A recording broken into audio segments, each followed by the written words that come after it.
so I apologize for the delay. Thank you all for coming out to St. Charles Borromeo this evening for our presentation. I did want to make one mention to you of the fact that right now at this time in the chapel, Immaculate Conception Chapel, they are having Eucharistic adoration, and that'll be continuing until 9:30 this evening, ending with night prayer at 9:40. And you are all invited, if you care to join the Seminarians to pray that, or even if you just want to stop in for a visit to the Blessed Sacrament, please feel free. Any of us would be happy to let you know how to get over there. So why don't we begin as we begin all good things, in the name of the Father, and the Son, and the Holy Spirit. Amen. Grant, we pray, Almighty God, that by St. Joseph's intercession, your church may constantly watch over the unfolding of the mysteries of human salvation, whose beginnings you entrusted to his faithful care. Through our Lord Jesus Christ, your Son, who lives and reigns with you in the unity of the Holy Spirit, one God, forever and ever. Amen. In the name of the Father, and the Son, and the Holy Spirit. Amen. It gives me great pleasure to introduce you our speaker this evening. Our speaker this evening is a graduate of Cornell University with a BS in Marketing, Communications, and Spanish, as well as a master's degree in theology from St. Charles Borromeo Seminary. Marie taught for 7 years in an elementary Catholic school. She is certified and trained in the areas of physical fitness and nutrition. Marie also has a background in theater as a director and choreographer. She has been deeply involved in Catholic mission work in Kenya, Africa. She is a single mother of 2 with a passion for the Catholic family and bringing others into a better understanding and knowledge of the real treasures of the Catholic Church. Marie is executive director of the Legacy of Life Foundation, an outreach for women in crisis pregnancies that specifically focuses on 2 crisis pregnancy centers located in Bucks County and in Philadelphia. My brothers and sisters in Christ, our efforts to build a culture of life tend to focus on women, the pressures they face to have an abortion, and how to support them in crisis pregnancies. But what about the men? How is society influencing them in these situations? What effect is abortion having on men? Tonight, on this solemnity of St. Joseph, Marie will help us to answer these questions and many more as she speaks to us on the topic, who are the men of crisis pregnancy? Please join me in welcoming Marie Joseph.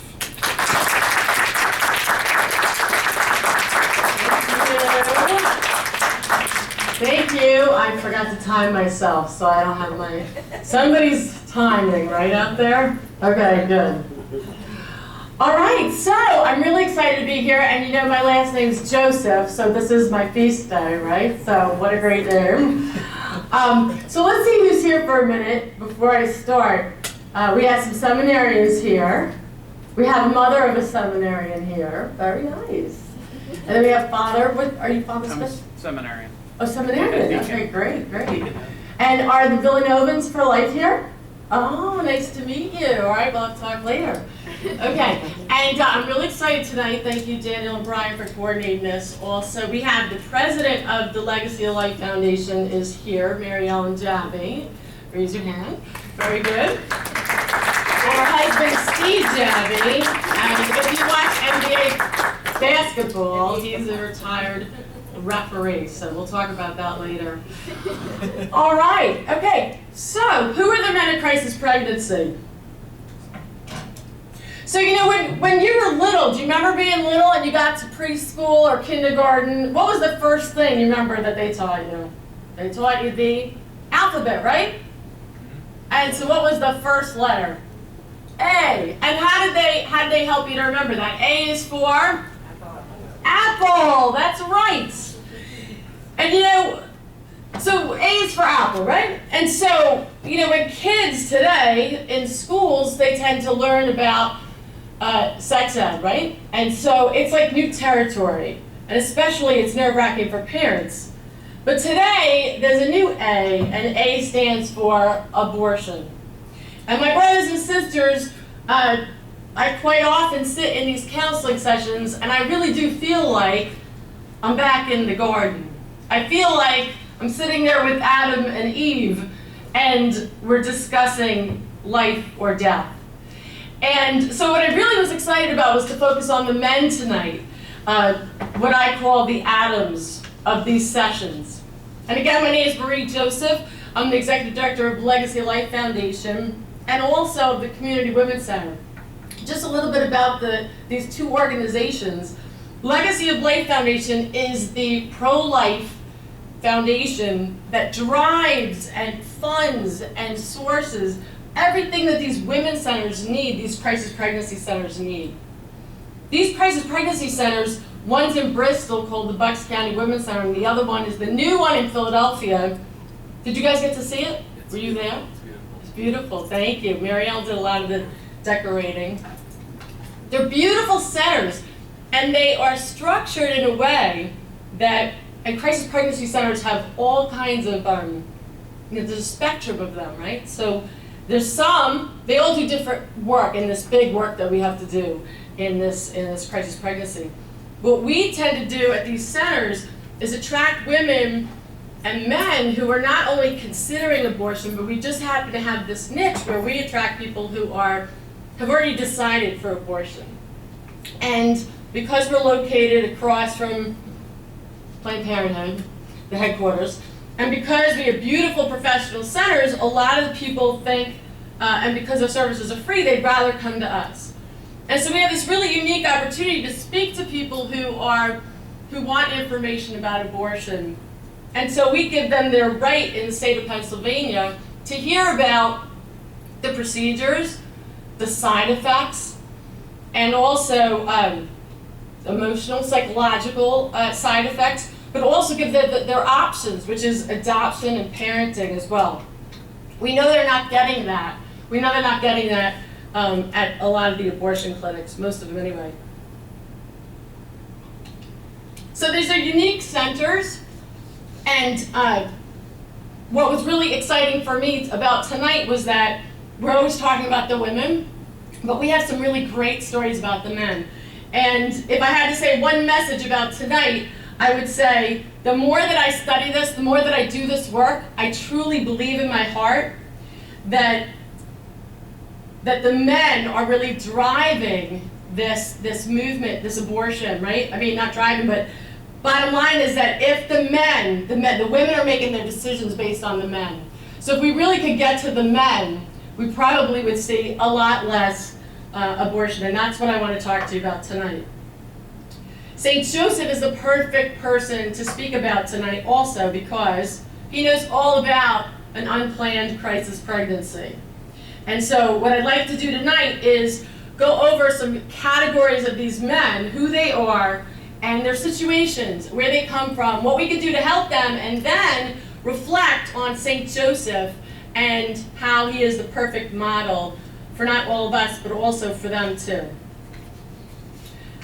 So when I was getting ready for how we should categorize these men, I was thinking and praying, and I really felt like this one big commandment came to my mind, and how cool it would be to look at these men in three categories through the lens of this commandment. So it's basically when Jesus comes in the New Testament, and it's in Mark 12 and it's in Luke 10, and it's where he's being tested. He's actually being tested and questioned by a whole group of men. It's pretty interesting that it's all men asking this question. And they're saying to him, and in Mark 12, verse 30, one of the scribes came and heard the men arguing back and forth with Jesus. And he had answered them well. He kept thinking, oh, his answers are really, really good. He's got good answers. And so he says, let me ask a question. And the scribe says, so what commandment is the foremost of all the commandments? And Jesus answers, the foremost is, Hear, O Israel, the Lord our God is one Lord, and you shall love the Lord your God with all your heart, soul, with all your mind, and with all your strength. And the second is, love your neighbor as yourself. There's no other commandment greater. And when he says, right, teacher, then Jesus is really excited about this, right? He says he's close to the kingdom. He's close to the kingdom. In Luke 10, it's just a little bit different because it says that it's a lawyer who asks this question to Jesus. Again, the men are all around, asking him a lot of questions. The lawyer stands up and puts him to the test and says, "Teacher, what shall I do to inherit eternal life?" And then he tells them, this is the great commandment, you should love your neighbor, and everything else, with all your heart, mind, soul, strength, and your neighbor as yourself. And then the lawyer says, well, who's my neighbor? Who's my neighbor? And so he goes into the Good Samaritan. So, since this commandment puts you so close to eternal life, we're going to talk about these men and look at them in the light of that commandment. So what I want to talk about is, what is the state of the men who are supporting abortion? What's the state of their mind, their heart, and their strength? So I'm going to put mind first. And I want to show you how the mind, the heart, and the strength is twisted today, and what we could do to twist it back. So, the mind first. Here's what's happening in the minds of men. First of all, men and women, but especially the men, is that they don't want to think. They don't want to think. So when they go into a crisis pregnancy, and they are in crisis, and we'll talk about what that really means in a minute, they are in crisis, their response is they're not going to think at all. So the mind shuts off. And they also don't believe that they're responsible for this pregnancy. They're not responsible. This is a huge, huge issue. So here's what's happening. And I truly believe, and I'm sure you would agree, that contraception has created a situation where men, definitely the men, many of the women, have completely removed the fact that sexual union would be could result in a pregnancy, could result in life. So this is completely twisted. What's happened is that in the mind now, because of contraception, we can have sexual relations, and then, because of contraception, we won't get pregnant. So because that's the norm, pregnancy has been removed from the sexual act. So, when it happens and the woman's pregnant, the men are completely shocked. They're completely shocked. And they don't think it has anything to do with them. So they honestly believe that it's her fault, or it's the contraception fault. I mean, I sit there with a lot of couples and they'll go, how'd this happen? I'm like, you guys want to tell me? But it's 10 in the morning. I don't want to hear too many details, all right? So, it's it has completely changed the situation. So contraception has failed, it's the contraception's fault, and so therefore abortion's the only answer. So that has really driven the man to be not responsible. He does not feel responsible. So number one is he doesn't want to think. Number two is he doesn't feel responsible for this at all. And so without being responsible, there's no accountability.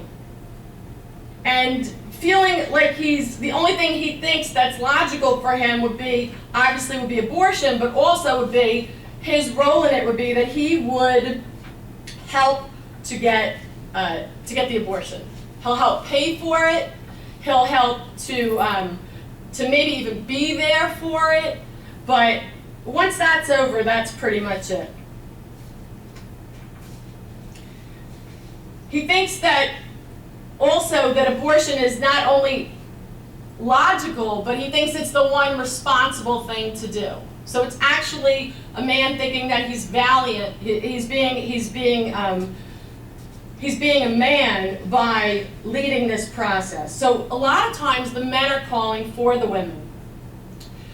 They're making the appointments. They're trying to be the one who's going to run this for the woman. So if we just look at men and women in general, and we just talk about them and how they're different for a minute, men are naturally the head, the thinker, the leader. There really is a power, especially we see this, there's a power that men have, like a special anointing, the same way that people have unconditional love when you're a parent. Men have definitely an influence of leadership, and we see this all the time. Their role is provider and hunter and protector. You know, women are the heart, they're the passion, they're the nurturer, they're the helper. And we see those roles playing out even in this twisted abortion. But for women, you know, women are coming off of the whole, you know, I am woman, hear me roar, women wanting equality, and how twisted that has been. And thanks to John Paul II, who wrote in the document about women in the Marian year that we had, Mulieris Dignitatem, there's a quote that he gives in this, and he says, "The hour is coming, and it is fact has come, when the vocation of women is being acknowledged in its fullness, the hour in which women acquire in the world an influence and an effect and a power that's never been achieved." And that's why at this moment, when the human race is undergoing so deep a transformation, women imbued with the spirit of the gospel can do so much to aid humanity from not falling. And I truly believe that this is amazing that he was able to write this and talk about the influence women have. But we really see also a huge influence that the men have over the women and over this whole decision when it comes to the family. We see how the women, even if the man's absent, so he's not responsible, so quite often he doesn't even show up, but we hear about him through the woman and how he's feeling and what he's thinking. So not only does he not want to think, he doesn't think he's responsible, but he also thinks that abortion is sensible. So again, going back to men in general, solution-oriented. There's a problem, a man can usually think it through and wants a solution. And so abortion seems like a great solution. You know, it's like getting a tooth pulled. You're just gonna go in and get it done. It's sensible. It sure costs some money, but the man will provide and he'll get it done. And so he's really leading this process this way. Because he thinks it's such an easy solution, we see men kind of dragging women through the process. She will get emotional. She will start to break down. And the men will pretty much want that to just go away. You know, let's just get through it. And so we see that a lot. We see a lot of man just being thinking solution, woman really getting emotional, and a man just moving her right through the process. What he's not realizing is that it seems like abortion is going to solve all the problems. It'll be over on a certain day and then we won't have to worry about this anymore. But what he's not understanding is the huge problems that it causes later. Men aren't realizing that the side effects, and I'll go over them in a little bit, the side effects that women go through, men also go through them. But he really is just cutting himself off. So that's what's happening in the mind. And again, the reason why it's so twisted is that he's thinking the solution is going to be gone, it's going to take care of everything, and it's not. And usually there's a lot more problems. Well, there's always a lot more problems later. We have a couple different cultures where, like with Indian culture, where abortion is actually, in the culture, is very accepted. And we've seen some really serious situations where the men want all the information and they don't want us in the session when we're going through all the side effects and a woman's getting emotional. We'll quite often have a man, I know they've told me many times, please stop, please stop. You know, you're making her upset, you're making her upset. I had somebody that came this summer and they just had an abortion 4 months before. And it was a young couple. And as I went over everything, it was still really fresh for the woman, and she was really emotional. And he kept telling me, stop, stop, you're upsetting her. And I said, I'm just really trying to go through the truth so that she has all the right information. And he said, well, you're just telling the truth the way you want to tell the truth, and there's another truth, and let's go, let's go. And then they had to leave immediately. So she ended up having an abortion again. And then she called us and she asked us if she could come back for counseling because she's really broken up. She's really a mess. And at this point, he won't be there with her. So we see this over and over again. So the mind is really twisted and shut down. The second thing is the heart. So the heart, what's happening in the heart? Well, the main thing that's happening that we see is that men are hurt. Many men have been abused. And in this whole situation, relationship, it's purely physical. So again, for many of these men have been hurt. So let me just try to explain some of the men that we've seen. I've had 2 men who have had grown up in a family where the father, a lot of absent fathers, okay? So a lot of abandonment. Men who only had their mother, and the mother was an addict. So they were caring for their mother. Not stable home, a lot of foster care maybe also. And so the thought is, I've been hurt and I don't want to give my heart to anybody. So all their relationships are physical. Again, sexual union is pleasure only, and it's not about emotion. For a lot of these men, we know they need healing, but they also don't know what love really is. Again, they weren't fathered or mothered. And I was saying 2 men that I spoke to explained to me how they woke up in the middle of the night and had heard gunshots, came down and saw his mother kill his brother and then kill herself. We also had another one who went next door and everybody had been killed, and he came home to see that. So, those are drastic situations, but a lot of them have been abused and a lot of other things that are causing them, and a lot of them, because of that, are taking in a relationship with a woman and living in her home with her family because he hasn't had a really good family himself. And they're allowed to sleep in the same room and, have sex and then get pregnant and have an abortion. For a lot of these people too, especially the men, they've grown up now where maybe their mothers had abortions and other friends in society have had abortions, so it seems very normal. But the biggest problem with this kind of relationship that's purely physical is that there's no commitment, and they don't know how to make a commitment. And the women tell us there's no commitment. The man might be sitting right there. The women feel like sexual objects, but they don't really want to discuss that. They say that they're in love, but they know that there's no commitment. So most of the people, I'd say 90% of the people we see are not married, living together though, and no commitment. And so at this point, the man's pretty much telling the woman, you know what, we pretty much have everything. Marriage now is just a piece of paper. And so we've had some couples that we've been able to counsel and have gotten married. But it's a long time that we have to talk to people because they really do, and the women do want to get married, the men are no commitment. And so again, abortion just seems to be the easiest thing for everybody. So we know that men are really hiding their hearts. They've been hurt by parents, by life, and when they finally find a woman they can trust, like I said, their way of trusting them is to actually live with them.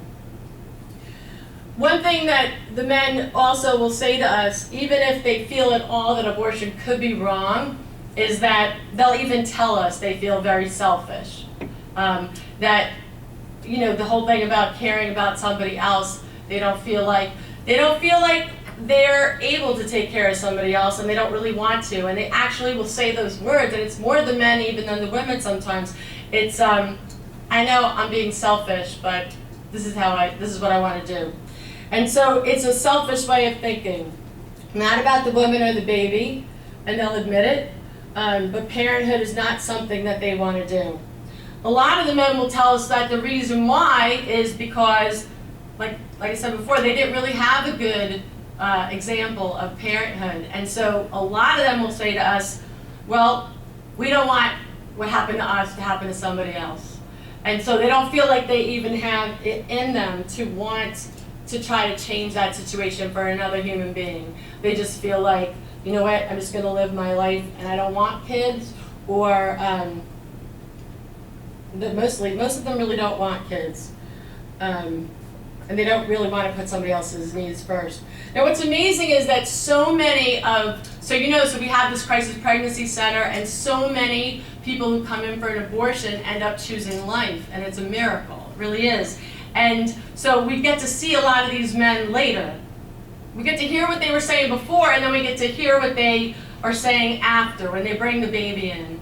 And I'll talk about that in a little bit, but I can just think of this one man, Eli, and I remember his story. Again, a lot of these men, they're trying to be provider. Maybe they have other kids already, and they're saying, I can't afford another child, or I can't, or my wife won't be able to take care of another child. We really need her to work now. So a lot of times it is financial, and Legacy Life Foundation raises funds so that we can help people like that.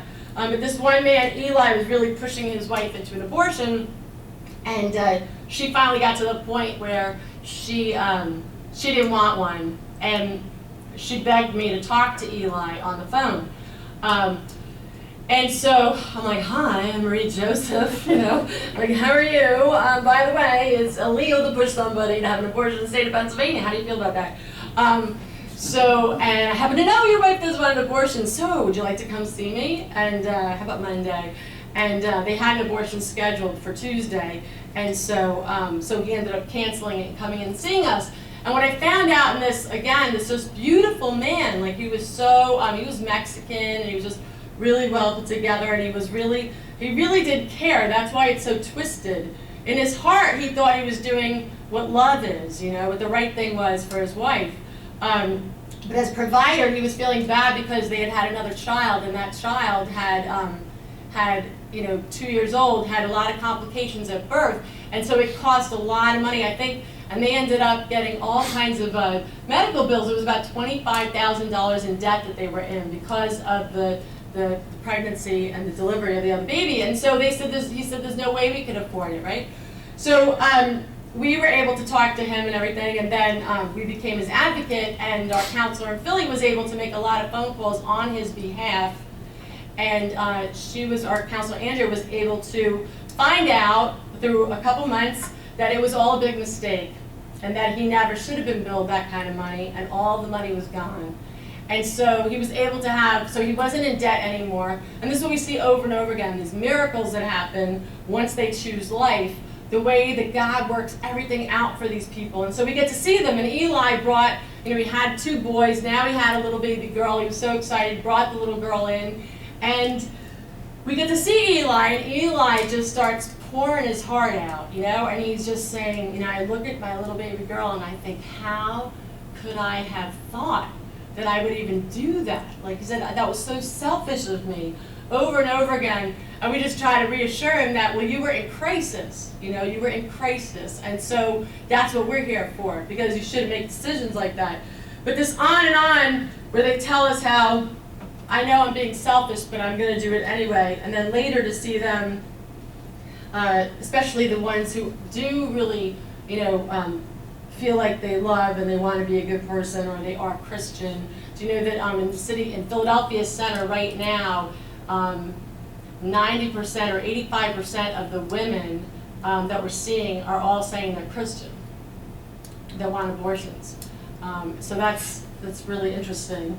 And then there's a really good amount of them that are ex-Catholics, so which is always a lot of fun. So especially when I say, well, why'd you leave the church? And they say, well, have you heard what those Catholics sound like? And I go, no, tell me, what do they sound like? They sound like you. No. I don't really know, because in the centers that we don't really, you guys were at the center, right? And some seminarians came to help us in the Bristol Center. So the centers are beautiful. They obviously we're all Catholics that work there, but it's the beauty of Catholicism that we exude through hospitality and decor, but we don't push religion. And so it's the Bucks County Women's Center, it's the Philadelphia Community Women's Center, and so somehow, I don't know how it happened, the word Women's Center means abortion center. I don't know how that happened, Because a true women's center should not be anything to do with abortion. So, but when we say that, that's what happens. And so, so they don't know. This way, the women are free that they could come, and they don't have to feel like they're being pushed in any one direction or they're being pushed anything else other than the truth. So that's why we do what we do, and so that's why I get to hear a lot about you Catholics, you crazy Catholics. So what's really twisted about, what's twisted about what the men are experiencing in the heart is that he feels like he's loving by being there somehow. And let me just do this last thing about the heart. So, and again, why he reminds me of Adam so often is that the man will come along feeling because he loves her, he'll come along and sit there, but he won't speak up. So to me, this is the biggest problem. And it reminds me of the Garden of Eden, right? He doesn't speak up. And so quite often I'll turn to him, this is for the ones that aren't speaking at all, right, which is a good number of them, who aren't leading the process, the woman's leading, and he says, I turn to him and then we start saying, you realize you're the father, right? What do you think? And he'll say, I love her, it's her choice, it's her choice. It's her body, it's her choice. And so he won't speak up. Now a woman looks like she's excited about this, like she has all the power, but we know that the toughest, strongest woman still really wants to hear what the man has to say. So last week I had a girl, 18, from Little Flower High School. Okay, but it's confidential information. But anyway, so, and hopefully you don't know her, but she had a nose ring, she had the dye hair. She had boots that had, this is the first time I ever saw this. I've seen we have women who are criminals, so they have what's that called? It's on their ankle, the thing. Yeah, but on the boots of this girl for decoration were bullets, were gun bullets. I thought that was interesting. But anyway, it was interesting. It was quite decorative. But he was in the lobby and he's on his cell phone. And he's working. He's doing his thing, and she's in high school. And so mother's really, really Catholic. Can't tell her. And how about you? Are you you Catholic? No, I'm not Catholic anymore. Actually, you know what? I've decided I'm not Catholic. So I said, why? Why aren't you Catholic? And she said, well, because the Catholics aren't for gay marriage and they're not for abortion. And you know what? I'm not just pro-choice, I'm pro-abortion. And I said, wow, that's interesting. Great. All right, so moving right along. But the thing was, here she was so tough, I have to have an abortion because I don't want children, and and he wants an abortion too, and everything. And then all of a sudden I started going over the part where, do you know that no one can have an abortion if they feel forced? So literally, they will be on the table ready to have the surgery, and if a woman, and a lot of these women, this is one of the abuses that takes place, a lot of them, all of a sudden, they don't get to see an ultrasound until they are on the surgery table looking at the baby in the ultrasound, and then a lot of times a woman starts to have a reaction like, I can't do this, and then everyone kind of moves away, and they don't do anything to comfort her, of course, but they'll say, we cannot perform this surgery, it's against the law if you don't want, if the woman is saying no. So a lot of times the women will tell us that then they think about who's on the other side of the doors, and it's the man on the other, waiting in the waiting room who's going to be so mad at her that she didn't go through with it, and so then she'll go through with it. But so here this girl is, I'm talking to her, and she's so tough, and I'm thinking this is her, she doesn't want kids, he doesn't want kids, and then I start telling her that she can't be forced, and I'm thinking that she's not going to tell me she is, and then I said, I'm just going through who's going to experience more side effects, and if you have felt forced, then you're going to have more side effects, and she immediately goes, I feel forced. And I said, what do you mean you feel forced? And she said, well, my boyfriend wants an abortion. I feel forced because he wants one. So in the end, the toughest woman still is listening to what the man wants. And quite often, she's frustrated, even though she seems like she's all tough and everything. Women hear me roar. She still would love it if she heard what the man had to say. And here he is, foregoing his own opinion on anything because out of what he thinks is love, because it's her choice. So we see this over and over again. We've seen at times where a man will actually finally say what he thinks, and he'll say, well, I want to keep the baby. I don't want an abortion. And then all of a sudden she'll turn around. And the only problem for a lot of the men is that a lot of the women will not believe if they say, because then I'll turn around and I'll say, okay, well listen then, you have to help her then, you have to support her, you have to help her. And that's when he goes, yeah, all right. And then the woman goes, oh yeah, right, like he's not gonna do anything. He's not gonna. And so she doesn't believe in the commitment that he's saying he's gonna have because she hasn't seen commitment yet. You see what I mean? So it's like he's saying he'll be committed, but he's not. So even though the woman seems fine with everything in this relationship, deep down, she knows that, where his mind is. She knows that his heart is closed, really. And that there's no commitment. And without a commitment, it's really hard. Just to give you another, a good story, we had, and just how I see this over and over again, if a man really says that he wants her to keep the baby and that he will help her, and he has a pretty good track record, she will totally change her mind. But I saw, we had a 15-year-old girl last year, whose mother brought her in, and a lot of times, again, they'll leave the man out of the whole situation first, too, because they think he's going to be angry, especially if it's a father. So this 15-year-old came in with her mother, and she was pregnant, and she wanted an abortion. And then they started talking, and she started opening her mind to adoption. And then they went home and told the father, and he was beside himself. And on top of all that, the mother was pregnant too, unplanned, and they were keeping the baby. So, but then they're letting the 15-year-old choose, because it's her choice.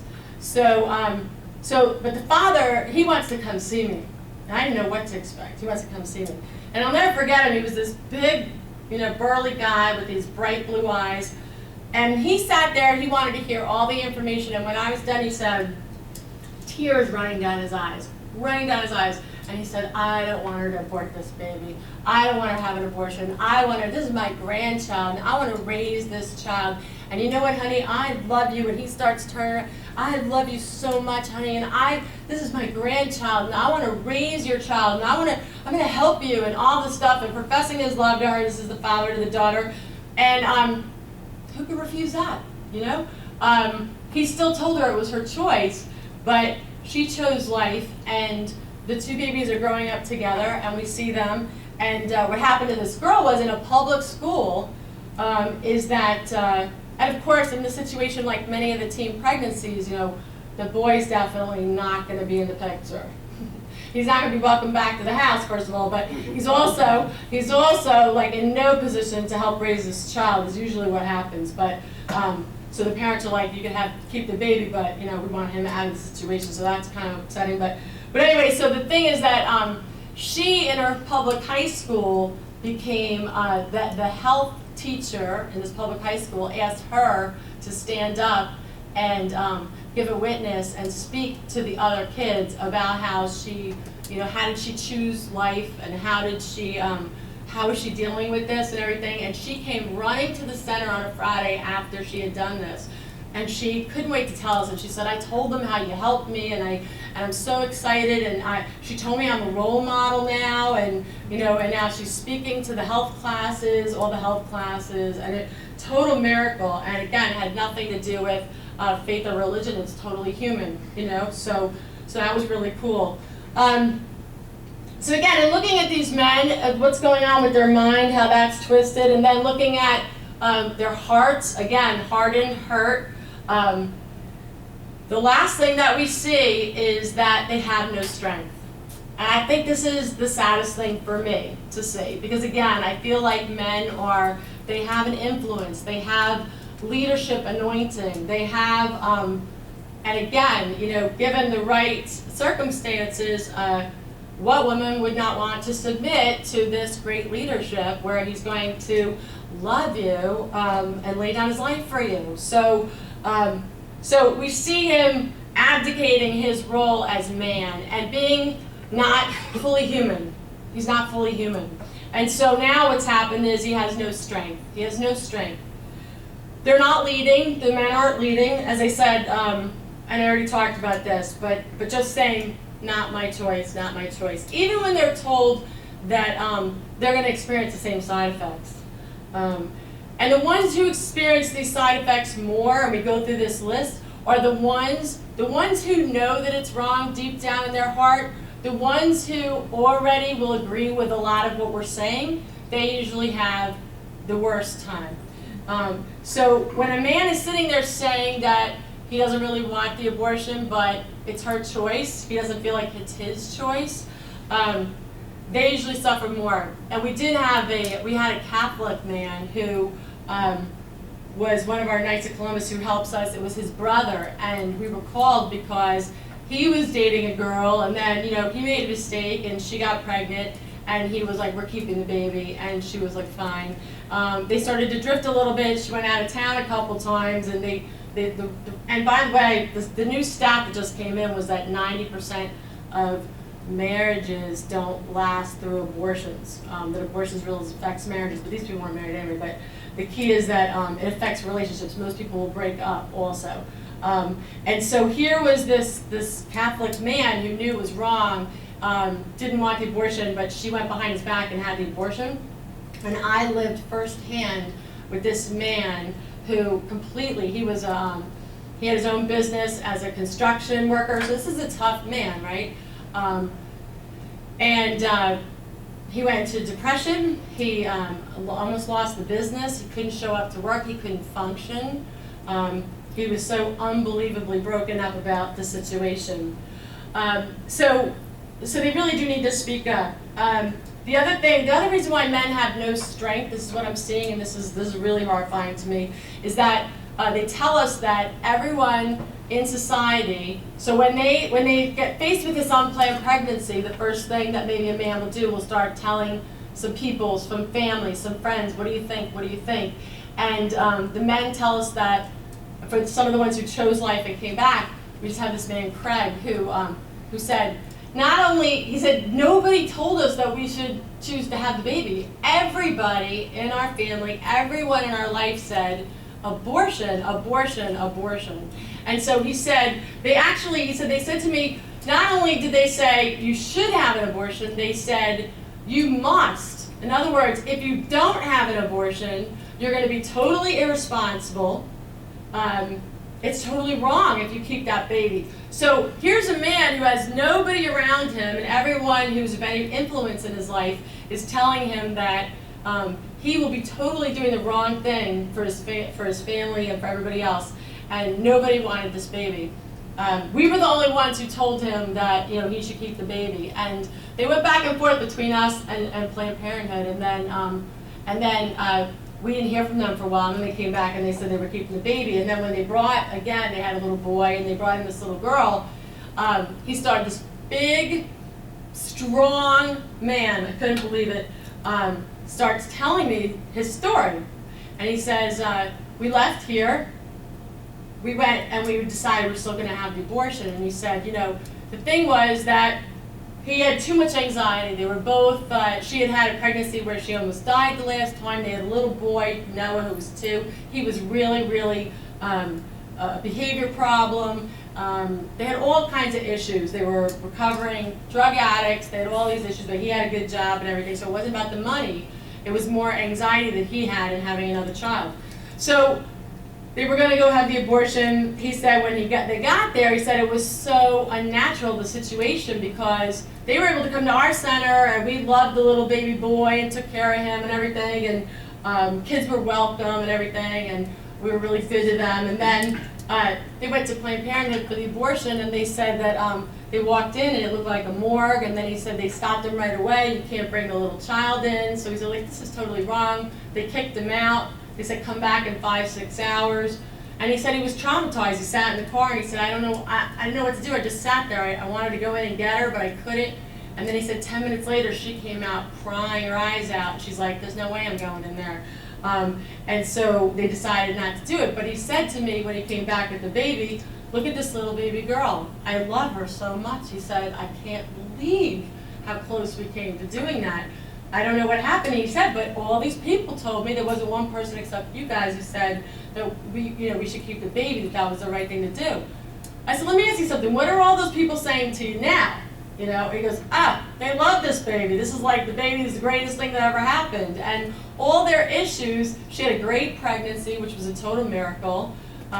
She had no problems. Little baby Noah is now acting amazing because he's a big brother and he's completely changed. So the whole situation is completely changed. And again, he said, I had no strength. I had no strength. And he also said, he remembered one thing that we had said to him, which was, he did say he was a Christian. And I think we said something to him like, do you want God to bless you? And who doesn't want that, right? So he's like, yeah, I do. I said, okay. And he says I said this, I don't remember, but he said I said something like, well then, God's not going to bless you if you kill the blessing. And I can't believe I said it, but he said that stuck with him. And so he said that those were the words so if you want God to bless you and keep blessing you, you can't kill the blessing. This child's a blessing. And so what people like Craig need, what men really need, the strength that we see that they're going to need in an unplanned pregnancy is going to be, the main thing they're going to need is being able to not do what everybody's telling them to do, which is abortion at this point in this culture, right?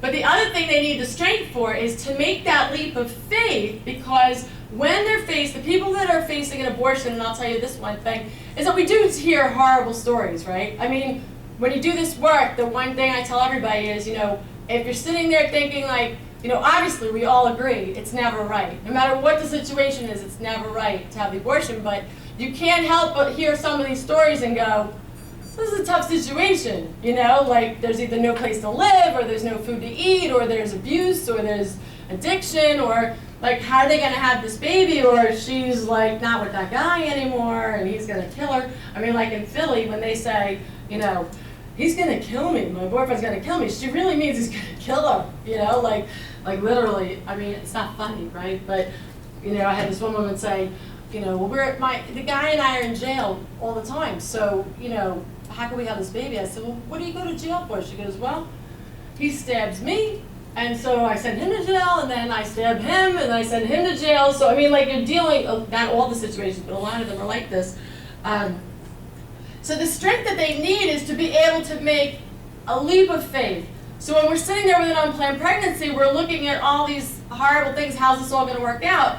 And we're always telling them, if you choose the thing that's good, a lot of good's going to come that you don't know, like you have to trust, and but if you choose abortion, which you think is going to be the thing where you can see that all the problems, you see them all go away, like poof, like the toothache, it's gone, we pulled the tooth out, but what you can't see is all the horrible things that are going to come afterwards. You can't even imagine them yet, you've never experienced them, like depression, anxiety, suicidal thoughts, anger,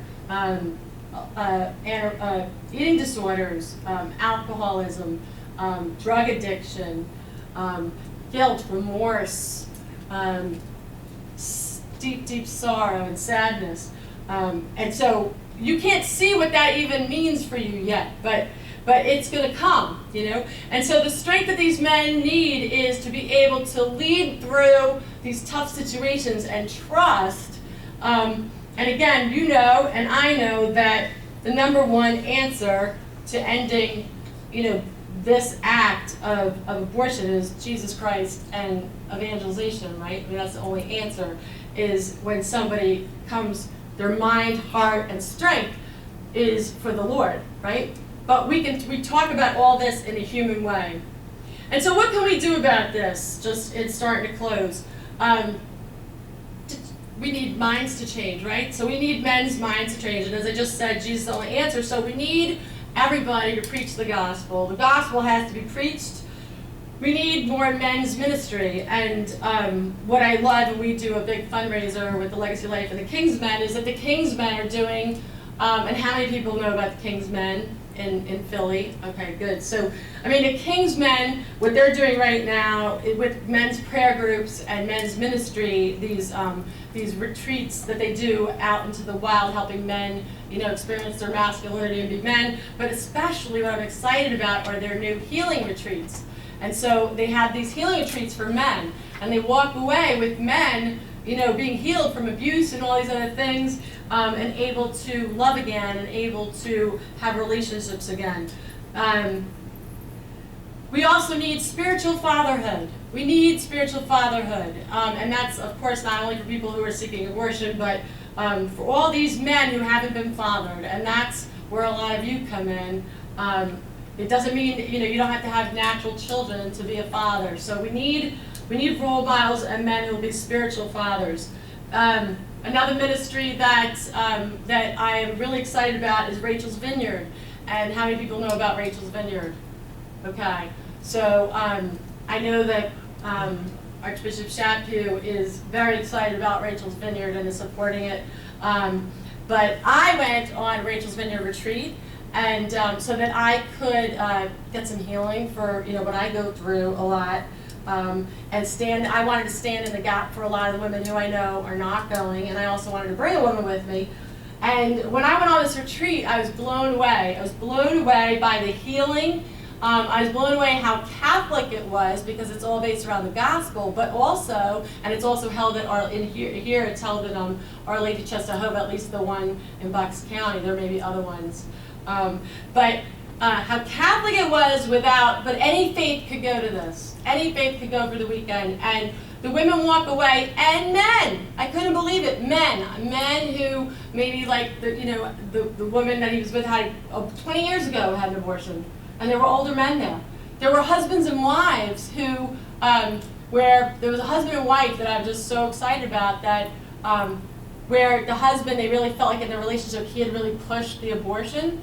They were away from the church. They were Catholic, they were away from the church. They came back to the church. He had a total conversion at Rachel's Vineyard, and he's now fired up Catholic, and they now are leaders, and he's completely come back to the faith. So, in this crazy situation where we're like, why isn't abortion ending? I truly believe that God has allowed it for some of these ministries that are really, because the healing that needs to take place for so many people. So, and some of you have heard me say these numbers before, but there's 3,000 abortions a day, right? But in the state of Pennsylvania, there's 30,000 abortions last year.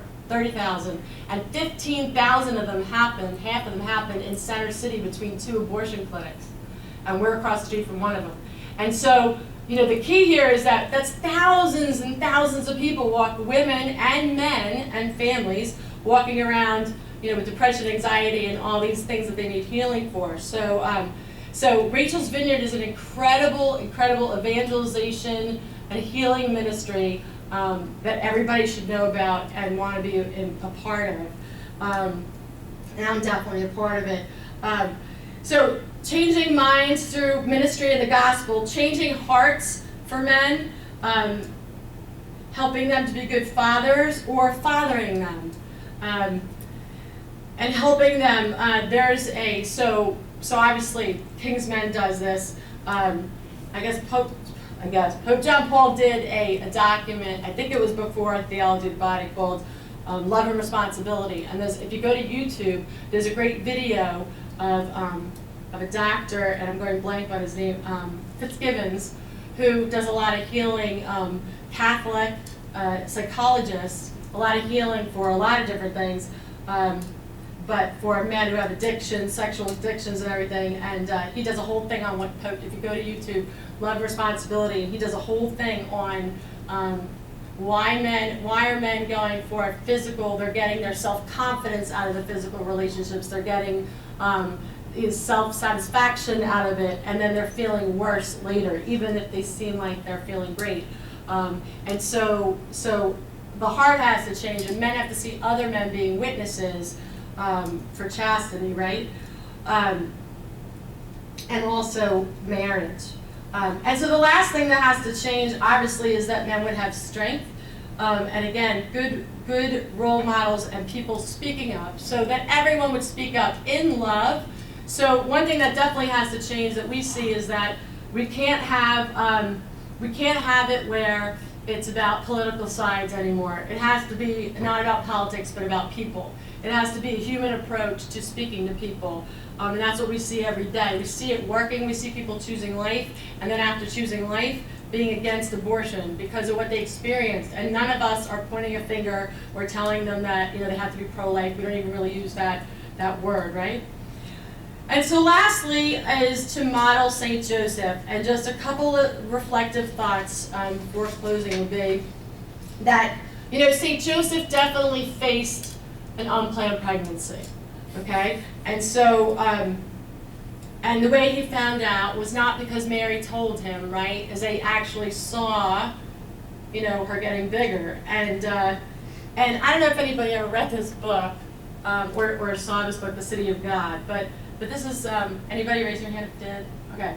So this is a great book because it's a little intense to read sometimes, but this is a book, a servant of God, a blessed, venerable Mary of Greta, and she had visions. She had visions of the Blessed Mother telling her all these other details. So there's no reason to read any other kind of novel. You can just find out everything you want to know about what she went through. And gives you a lot of detail. So, again, this is private revelation, so you don't have to believe it, but it's good to get some other information. So in this book, there's a whole thing about, Mary not being able to tell Joseph, that was a suffering for Mary. She couldn't, God had instructed her, and she was obedient not to go tell him. And then, and that really killed her. And then Joseph had to go through, because I guess, they weren't formally married yet, but she was serving him. She would still come and serve him. And it talks about how the more she would see him suffer, because he was suffering, and the more she suffered, the more she served him with love. So then she started serving him on her knees, and the more he saw her submit and show more love, the more sorrow he felt. So Joseph, there was definitely a struggle, is what I'm trying to say. The same way I see people struggling, when they're trying to make this decision. So there's a lot of struggling, and then at the last minute you see Joseph do this whole prayer to God the night before he says, I'm leaving tomorrow. Basically, I'm leaving tomorrow. I'm sure he didn't say it like that. But he said, I'm leaving tomorrow.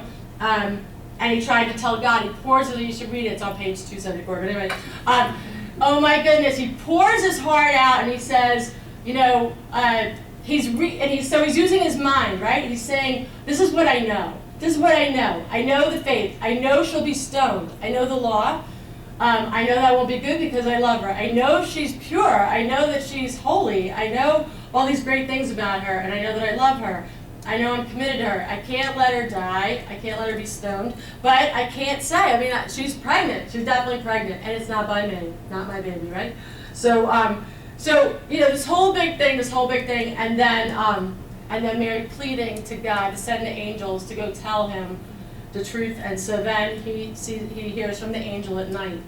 And so the same way, so he hears from but he's obedient to God, he trusts God. So even when he makes the choice for life, that he's going to stay together and he's going to unplanned, 1 minute he's not a father, now he's a father, it's not his baby, and he's going to do this, he's still leaving the next day facing no lodging, no resources, trying to run away from being killed by Herod. Going to Egypt, not fun, on a donkey, less fun, And so, you have to look at this and go, oh my goodness, I looked at this, I'm like, wow, this is worse than some of my clients, they got better situations, I could send them to a shelter. And there's room at the inn, and so, there's food pantries, there's all these other things we can do. And that's what we do for people, is we help all those situations. But the key is that Joseph had to believe and he had to have faith. And so he is the total role model in this situation. And so we're really excited about it. And there were no food stamps either for Joseph. But anyway, so just to close, what incredible mind, his mind totally formed to God. What incredible heart he had. What incredible strength he had. And every time, again, in closing, I've said it like 10 times, I'm closing, I really am. And then what I want to do is just take any questions that you guys may have. Again, we hear this over and over again. They don't want to see, especially the men, they don't want to see history repeat itself. They have nothing, for many of them, they don't have anything really good to look back on as far as, and again, we see everything from, people who are very close to living in the street to stockbrokers and lawyers, just totally not informed. So I had this very good, well-to-do, great-looking guy, and this girl, very professional. They just moved from Florida to Philly, and they're starting their jobs on Monday, and they got to have this abortion on Friday so they can start their job on Monday. And he was Catholic, and I remember that we talked about adoption, and he said, "Oh no, not my baby, not my baby." And I said, "Oh, okay. So, all right. So you'd rather have your child dead in abortion than alive in adoption?" And he was like, "What?" He's like, "Well, the baby doesn't have a heartbeat. And the baby has a heartbeat in 18 days. And when they finally figure out they're pregnant, it's usually 4, 5, 6 weeks. We're able to show them that the baby already has things that are formed, So yes, of course it has a heartbeat. We can pick it up in 5 weeks and an ultrasound. Would you like an ultrasound, And they're like, and then she's like, "No, we're out of here." And she kind of pulled him out of there. But I'll never forget his face, because here's this intelligent, well-to-do guy who just the mind is completely not informed. So giving them the right information is really important. And every time they come back, everyone that chooses life really is a representation of the Holy Family every time I see it. Every time I see it, when they come back, it always looks like the presentation in the temple to me. And as the child grows, it looks like, finding Jesus, in the temple. They can't believe that, this child is growing and doing so well, and life is really good. So we know that, that men need this call to action from all of us. A last couple things that you could do is to pray for men every day, especially the men, and to pray to St. Joseph, to witness. And I just want to thank the Seminarians for life, for even caring about this topic, but also for sending seminarians and the Knights of Columbus here, the Seminarian Knights of Columbus, for sending the men seminarians to our center. Every time a man helps out at the center, when we do have women around, or when we do fundraisers and the women see men there, we had something at a restaurant, and all the waitresses and the owner, they couldn't believe that men care about this issue, because they really think it's just a women's issue. So every time a man is somewhere close to a crisis of pregnancy, or showing that they have some kind of support for people to help people so that they don't have an abortion, it is a huge testimony to women and to men. Every time a man helps, we usually call him Uncle Joe, for Uncle Joseph, to evangelize spiritual fatherhood, and for all of us, but especially for the seminarians, to focus on human formation, because we truly believe that it's through humanity, especially the humanity of Jesus, that people are going to come to a relationship with Christ. And so to take that seriously, to be gentle, kind, strong, and to help with this work. And so, just to close, closing right now. So, we used to hear an apple a day keeps the doctor away, right?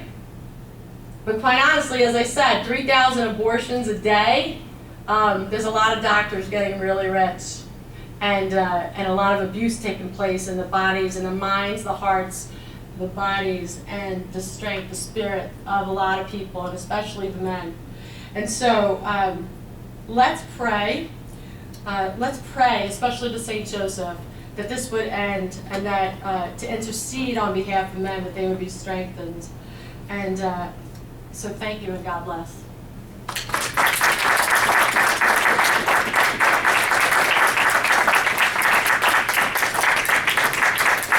And I wanted to say, I was going to pray this prayer, but I forgot. But there's a gentleman, it's a father of a priest, and his name is, do you know Father Keene? Anybody know Father Keene? He's a young priest.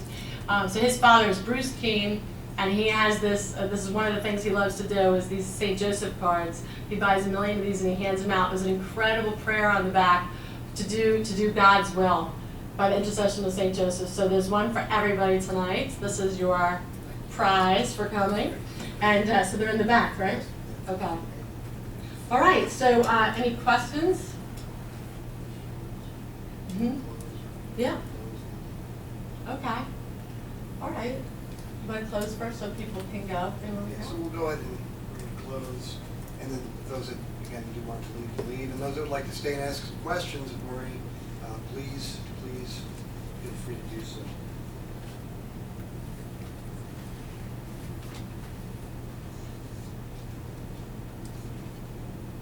So let us end in prayer. In the name of the Father, Son, and the Holy Spirit. Amen. O Mary, bright dawn of the new world, Mother of the living, to you do we entrust the cause of life. Look down, O Mother, upon the vast numbers of babies not allowed to be born, of the poor whose lives are made difficult, of men and women who are victims of brutal violence, of the elderly and the sick killed by indifference or out of misguided mercy. Grant that all who believe in your Son may proclaim the gospel of life with honesty and love to the people of our time. Obtain for them the grace to accept that gospel as a gift ever new, the joy of celebrating it with gratitude throughout their lives, and the courage to bear witness to it resolutely in order to build, together with all people of goodwill, a civilization of truth and love to the praise and glory of God, the Creator and lover of life. Amen. Amen. St. Joseph, spouse of the Blessed Virgin Mary, pray for us. St. Charles Borromeo, Pray for us. in the name of the Father, and the Son, and the Holy Spirit. Amen. Amen. Thank you. We're going to take your questions now. Just wanted to see if anybody had any question that was like for the group at all about the centers or anything. Yeah. Just, I think one of the challenges of, we have a culture that's very secular, and I think we had a speaker who came in and tried to talk about trying to engage. Her name was Stephanie Gray, and she was talking about trying to engage the culture, but in to try not to do it in an evangelical way, because people may be turned off by it. She's taking a very philosophical approach, but ultimately, addressing humanity of people. But is there a fine line between evangelization and just serving people's needs?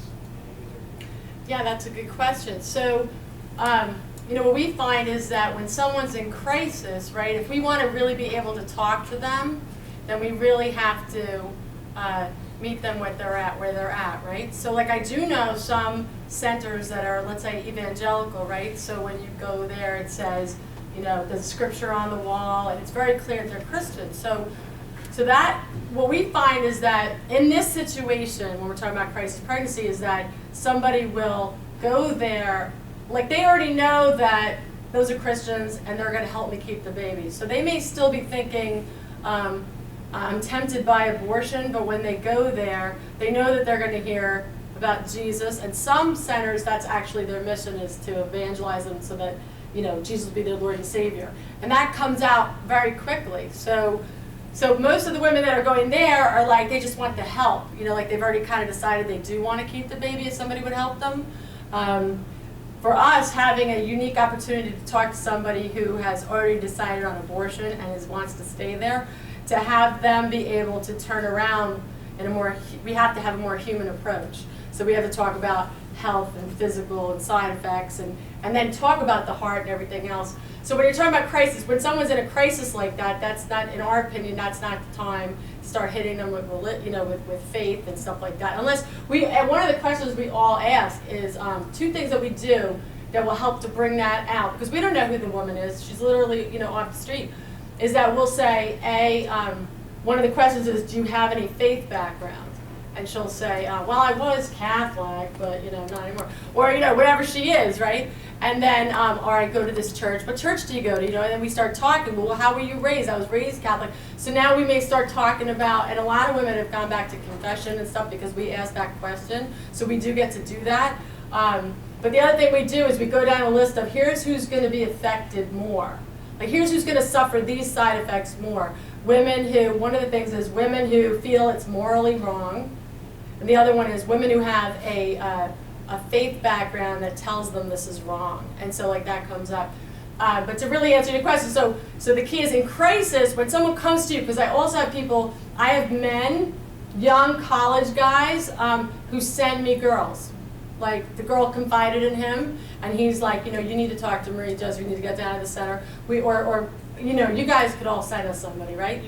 So now you meet somebody. So they're in crisis, they are pregnant, or they think they might be pregnant. Okay, that's not going to be the time to, hit them with, with the tenets of the faith and everything. Do you know what I mean? Right. But if you're just having a conversation, I guess what I'm seeing is that to be effective, if you're just having a conversation with someone who's totally for abortion and you're totally not for abortion, right?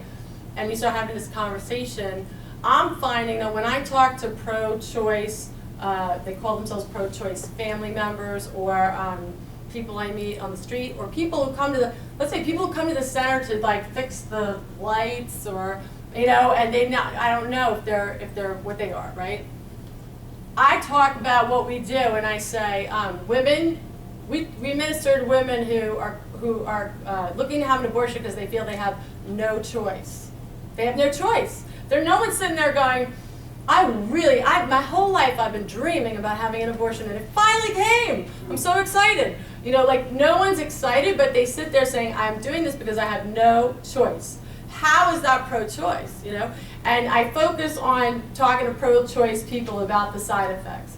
Did you know that women are walking around on all kinds of meds because they have anxiety, depression, they're addicted to alcohol now? Does all come out of having, a lot of these women can actually pinpoint it and say it's because of the abortion I had. We have tons of women who've had 2 and 3 abortions, and now they're coming back to us saying they regret it, So this just keeps going on and on. So, but the people who are pro-choice, they aren't even listening. They haven't been listening to these side effects, because the answer, I think, usually somebody who's really pro-life wants to talk about, it's wrong. Do you know what I mean? Like, if you talk to them about it, when I talk to pro-choice people about how it's hurting women, everything changes. I didn't know that. Oh, I didn't know that. How it's hurting men and women, and I tell them stories. I didn't know that. Like, oh, really? Is that true? I didn't know that. And then they start thinking, because how could they be okay with that? And so that's what I find, like, coming at it from a human perspective. And then they'll go to me, yeah, but what about rape? Or whatever. And I'll say, I know women who have, and they're still happier. So that kind of thing. And how I always see it work out when they have the baby. Not that it's like Camelot and everything's great, but they get through tough situations, and nobody has ever come back, hundreds of people, no one has ever come back to me and said, should have had that abortion, almost everyone, life might be hard, but they come back and they say, thank God I had this baby, And I've seen drug addicts go clean because they had to. I see people rally because I have to worry about somebody else. When I was talking about being selfish, I see people who were in there saying, I know it's selfish, I'm being selfish, I want to have this abortion, I can't take care of another child. And then I see them rally, to get a job, to get clean from drugs and alcohol because I'm having this baby. And they say, the reason why my life got together is because of this, I had to work. And then because they're sitting there going to have an abortion, they say, well, I was just about to get my life together. I was just about to quit drugs. I was just about to get a job, and now I can't. I said, well, when was the last time you got a job? Well, 5 years ago. Oh, really? Well, all of a sudden you were going to get a job? So, and then they get a job, so there's just too much like positive around that choice. So that's the direction I go when I'm evangelizing people, instead of going, it's because the Lord, my God, said, it's wrong. It just doesn't seem to go anywhere, but not that we shouldn't do that. Go ahead, Peter. Yeah, you said, it was mentioned that you did work in Africa, Kenya, is that correct? Do you see any difference culturally in the, like, situation of abortions, or is it pretty much universal in the way people are dealing with it and the same kind of things? Like, here in America, it's very secular, and I'm not sure what it's like in Kenya. Is there a similarity or a difference in what brings abortion about and how they deal with it? Yes, that's a good question. So culturally, I was saying before, like the Indian culture, it's just totally okay. And it's funny how, not funny, but like the men and women come in together and the man's leading and the woman's just going to do it because he said, and it's perfectly okay. And it could be something like, you know what, we have a trip in February, and so we won't even be around, so we have to have an abortion. You know, it's that, like, it's that easy. So, but in Philadelphia, we have a lot of Africans actually that are here, and they seem to be, it's just such a contradiction. Again, like I'm saying, so many Christians, most of them are African American in Philly. Like I think 85 or like again that 85-90% are African American, and a lot of them. What's interesting about the culture, the African culture, is that they do feel like it's wrong, but they don't feel like they have any choice. And so, so that's the only thing I could say, is that they may even feel like it's wrong more than a lot of Americans, you know, but they're having them faster even, you know, because they don't feel like they have funds, they don't feel like they have help. A lot of African families, like half the family's still over there and the other half is here, so not having enough people to help, things like that. Mm-hmm. Yes? I have two questions to ask you. One is just a question about your personal life, and the other is any advice you have for pro-life union of Delaware County. Your two children, are they involved in your work? And Planned Parenthood has come to Upper Darby. They're right behind the building of the government, at 7200 Chestnut, and I have heard that Ted Beaman is considering an alternative center, possibly even in the same building. Do you have any suggestions for a group that wants to take on a task like that? What pitfalls they should look at before they would set up a service? Okay, so that second question, I heard about what's happening in Darby. Did you hear about that? Upper Darby. Okay, Upper Darby. So that's a bigger answer, right? Like telling them, giving them advice, like that would be something that we could definitely talk to them if you know the people. So, because it's really tough work, and it's taken a long time to get it where it is for us. So it's a long process. So it's a long answer to that question. So I'd be happy to talk to you about that. Get a name or something. My daughter is 20 and she's at Penn State, a sophomore, and she's majoring in social services to be a counselor. She's volunteered at the center before. I'm not really sure what kind of counseling she's going to, I don't know if this is going to be her thing, but she definitely helps out in the summers. And my, teenage 18-year-old son, he dreams about coming to the center on a regular basis and, helping mom and, going to parties and stuff is really not for him too much. But no, he's, he'll just do manual labor when he's forced to for hours. Maybe he'll turn around after he accepts the call to the priesthood and comes to the seminary. Maybe when that happens, then he'll come with these guys who came to the center, and these guys, these seminarians, and I'm like, and this, oh my goodness, they came to the center and they don't even know what they did for us. I mean, right? Like we had supplies everywhere, and they built shelves, and they organized everything for us, and we're like, it is still the way it looked like when you guys left, okay? Because we were like, nobody go down there and touch anything.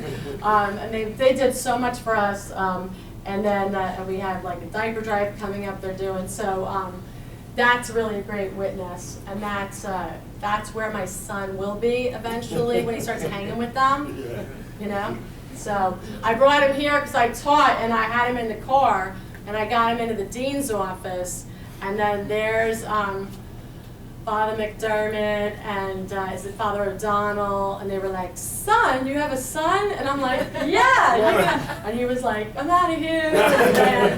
And then he wouldn't even come in, you know, and then he drove to Dunkin' Donuts, and, you know, that was the end of that. So, but at least I got him in the building.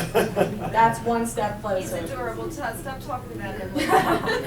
No, he's a good kid. He's going to IUP next year and marketing, so, and sales. So he'll be selling the gospel one day. Go ahead. Maria? Yes. It's, having been doing this, you know, frontline stuff for over 20 years, there isn't an outcry from women to help other women once they have an abortion. And I don't, that whole subject is a mystery to me. Why there's a disconnect from that thing of helping other women, and perhaps, I mean, I know the statistics that come out of Rachel's Vineyard and that are all over the United States, but other than Silent No More, there isn't any, you know, physical push, because if they did come out, You mean the women, why don't the women who've had abortions Yes. speak up? Yeah. Well, I have to tell you, I think it's because, again, remember that a lot of those women, Silent No More, or I don't know if it's those women, but like they come out of Rachel's Vineyard, like a lot of them have come back to their faith and things like that, and they have support. But the women that we talk to, that we know, are still, I mean, they're still living the same lifestyle. Like, so even though, like the women that we work with who kept the babies, they're, some of them who've had abortions are speaking up a little bit more, telling their friends, but none of them are really willing, especially the ones who've had abortions before. They're still suffering, I think. Do you know what I mean? That's why I think once you're healed and you have felt like, you know, the power of God, and or you felt better because you had some ministering to. But these women are still walking around without being, you know, they haven't really been ministered to. Even if they think it's wrong, like the ones we have women who have left us, had an abortion, come back, now they don't want to have another one. So we help them be strong, but they're still suffering. So my goal is to get them to Rachel's Vineyard, and then we minister to them. The ones who don't want to go on the retreat yet, we try to minister. And we've talked about actually having like quarterly meetings, you know, which would be like warm you up to the idea of Rachel's Vineyard, you know. But a lot of these women are just, they're still struggling to survive. Like even just some of their situations are so hard. So I don't feel like they even have the strength to live half the time, you know, let alone. But in the future, hopefully that's a goal that we have. So, anything else? Yes? Do you have any advice for sidewalk counseling to get women from, like on abortion days, from Planned Parenthood to connect with your ministry? Or Yeah, so again, just to reiterate, I said the names of the centers and everything because I wanted you to know, and we're like an intimate group. But we never have like, so what we have for the Philadelphia Center, let's say, is that where you pray? Westchester. Westchester, okay.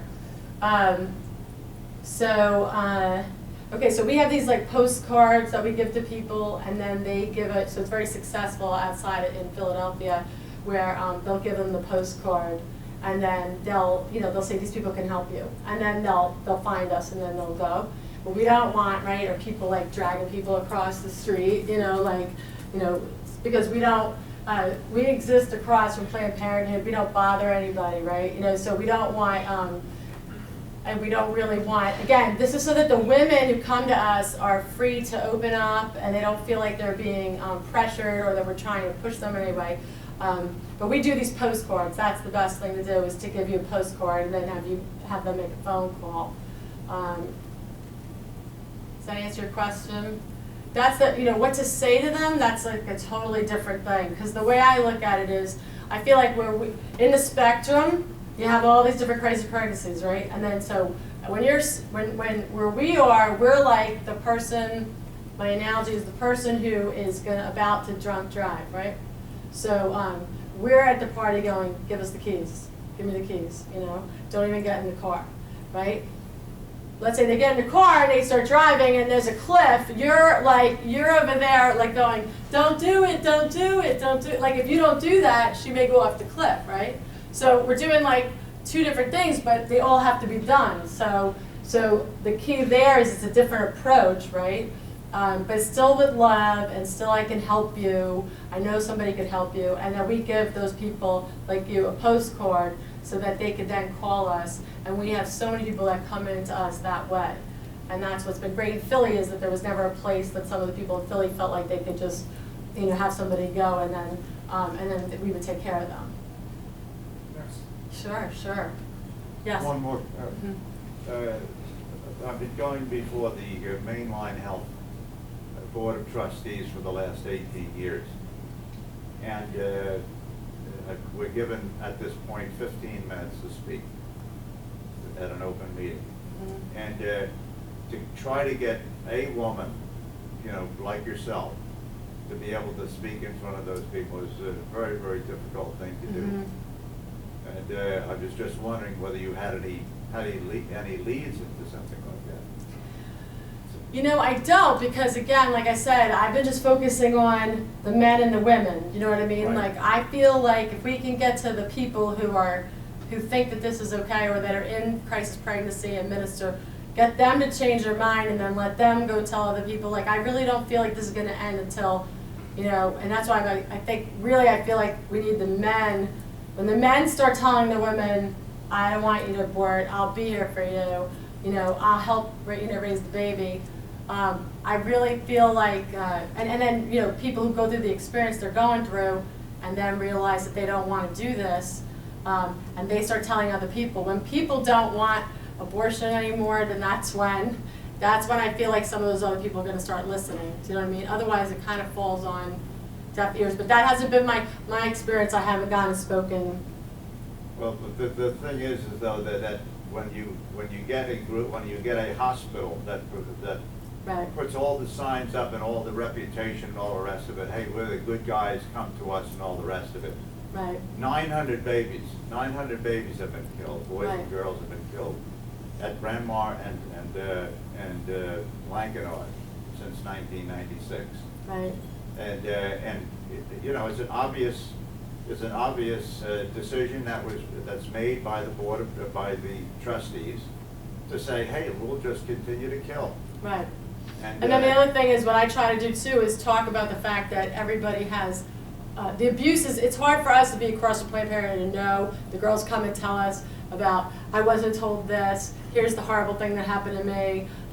They barely told me, like in the state of Pennsylvania, you are supposed to hear all your rights. A woman's right is that she would hear everything about the procedure, exactly what's going to happen. She should know exactly how far along she is. She should know, she's supposed to see, and we do this, here's a picture of where your baby is right now, and then read to them. It has, your baby has hands, nails, heart chambers developed, we say that, so she has to fully consent, that's the word, fully consent. And so we know that women are being abused at these places because they're not, somebody says to them, you want to have an abortion? And the woman goes, well, not really. She maybe be crying, and she'll say, not really. I mean, but it's my only choice. I have to. Well, why? Oh, because I have nowhere to live. My mother will kick me out. Well, that makes sense. That's all they get. That makes sense. So, okay, that makes sense. Did you want adoption? No. You don't want to have this baby, right? No, I told you I don't want to have the baby. Okay, that's it. So we're giving them all the information, and then we're doing ultrasound so she can fully see the ultrasound. She can know how far along she is. But yeah, I mean, that has to get done too. People have to go there and talk to them and everything. Our thing is to try to stay focused on what we do, right? Because we have to stay focused on that, and we don't want anybody, we want to do what we do, we want to do it right. We don't want to be then seen trying to campaign against other people, you know what I mean? We have to stay focused on what we do so that we stay open to, but I know, it's horrible, and it's disheartening. We have to focus on the good that's happening. That's the only thing I could say, because it is really, it's hard to watch. And we have to minister to men, right? So now go out and preach the good news. At first, make sure you study and you pass all your finals. All right? All right, well, thank you so much. Thank you.